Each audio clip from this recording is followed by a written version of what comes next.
बार की बात है कि परम विवेकी ऋषिगण एकत्र होकर विचार करने लगे कि सबसे बड़ा कौन है जिसका भजन कीर्तन किया जाए।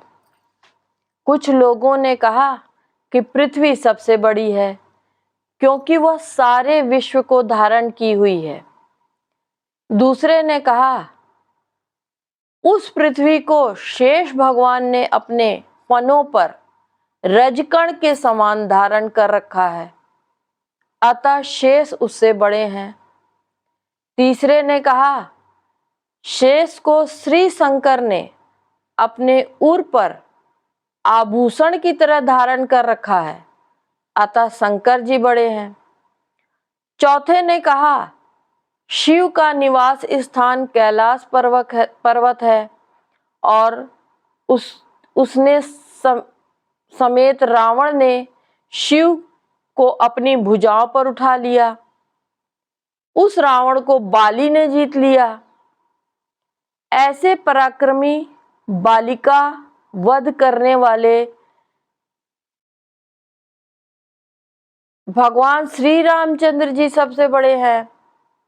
यह सुनकर पांचवें श्री पंच ने कहा ऐसे महतो महियान भगवान को जो भक्त अपने हृदय में धारण करते हैं वे तीनों लोकों में श्रेष्ठ हैं। और श्री अग्रदेव जी का मत है कि सबसे बड़े तो भक्त जन हैं और सबसे बड़े सबसे सर्वश्रेष्ठ भक्त हैं और उन्हीं भक्तों की सेवा करो। जय श्री राम। नमस्कार, मैं शैलजा आपके चैनल पर फिर से एक वीडियो लेकर आई हूँ। आशा करती हूँ मेरे YouTube परिवार को ये कथा जरूर पसंद आएगी। सदा स्वस्थ रहें, सुखी रहें, प्रसन्न रहें।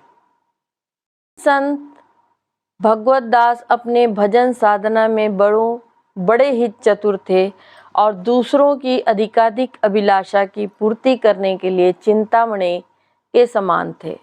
श्री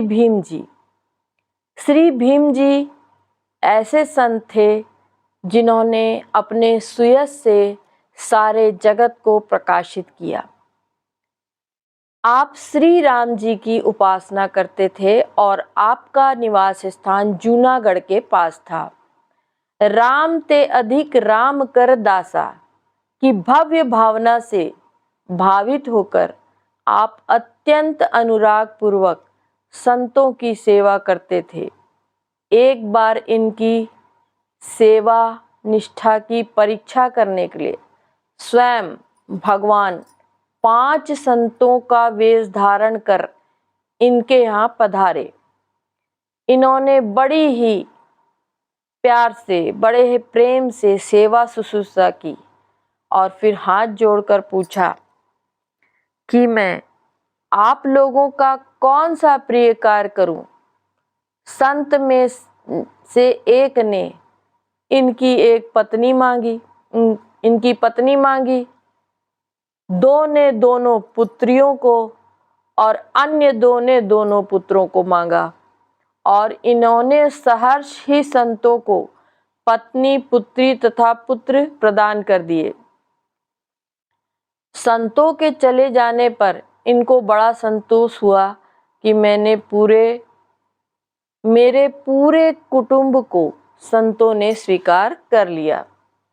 परंतु पड़ोसियों ने इन्हें बड़ा उल्टा सीधा सुनाया। श्री भीम जी शांत चित्त से सबकी व्यंग बौछार सहते रहे। संतों के प्रति इनके मन में जरा भी दुर्भाव नहीं हुआ। परीक्षा में प्रथम श्रेणी से उत्तीर्ण हुए और प्रातःकाल सबके आश्चर्य का ठिकाना नहीं रहा जब सब लोगों ने भीम जी की पत्नी, पुत्रों को घर पर पूर्ववत पाया, मानो कोई कहीं गया ही नहीं था। तब सबने आपकी महिमा जानी। चरणों में पड़कर क्षमा मांगी। इस प्रसंग को सुनकर एक दुष्ट ने साधु वेश धारण करके इनकी पत्नी को मांग लिया, परंतु इनकी पत्नी को लेकर ज्यों ही वह अपने घर में घुसा, उसके घर में सर्प ही सर्प भर गए, सांप सांप चारों तरफ से। उसको ऐसा प्रतीत होने लगा कि श्री भीम जी की पत्नी के शरीर से सर्प निकलकर मेरे घर में भर रहे हैं। फिर तो वह उल्टे पांव श्री भीम जी के पास लौट गया और उनकी पत्नी को उनको सौंपते हुए पुनः क्षमा याचना की। ऐसे होते हैं संत, ऐसे सच्चे संत होते हैं जिनकी भगवान भी बहुत प्रेम करते हैं। भगवान श्री कृष्ण ने उद्धव से कहा, प्यारे उद्धव, मेरा भक्त कृपा की मूर्ति होता है।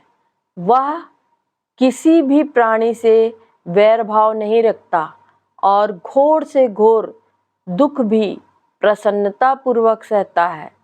उसके जीवन का सार है सत्य और उसके मन में किसी प्रकार की पाप वासना कभी नहीं आती। वह समदर्शी और सबका भला करने वाला होता है। जय श्री कृष्ण।